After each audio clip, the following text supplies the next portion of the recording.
तर सगळ्यात पहिलं खूप खूप अभिनंदन. अक्षय तृतीयासारख्या चांगल्या मुहूर्तावर तुम्हाला तुमचं ड्रीम होम मिळतंय. सो कसं राहिलं तुमचा एक्सपिरियन्स? ॲक्च्युली 2 वर्षापूर्वी आम्ही इथे आलेलो भावासाठी फ्लॅट बघण्यासाठी. पण भावाचा प्लॅन चेंज झाला आणि माझा कुठलाही प्लॅन नसताना बिल्डिंगची सगळी आत्तापर्यंतची निवासाची हिस्ट्री ऐकून आणि जो निवासाचा दुसरा प्रोजेक्ट आहे समोर उडान, तो बघून माझा कुठलाही प्लॅन नसताना me on the spot flat book केला. माझं कुठलंही फिनान्शियल प्लॅनिंग नव्हतं, पण सेल्स पर्सन निवासा टीमने पूर्ण कॉन्फिडन्स दिला आणि त्याच्यावर भरोसा करून आम्ही केला आणि बघता बघता दुसरी प्रॉपर्टी झाली. तर माझा फ्लॅट आत्ता A3 मध्ये 3rd फ्लोअर 304 घेतलाय मी. त्यावेळेस बजेट नव्हतं म्हणून मी आधी 2 BHK चूज केलेला, पण समहाऊ सगळ्यांनी कन्व्हिन्स करून सर तुम्ही घ्या, तोपर्यंत व्हॅल्युएशन वाढेल, सगळं होईल म्हणून 2.5 BHK बुक केला. आता असं वाटतंय की 3 BHK करायला पाहिजे होता.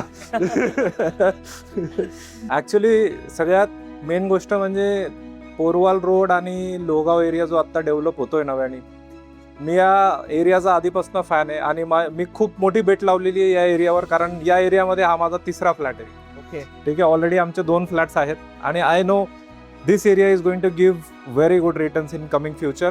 थँक्यू. थँक्यू.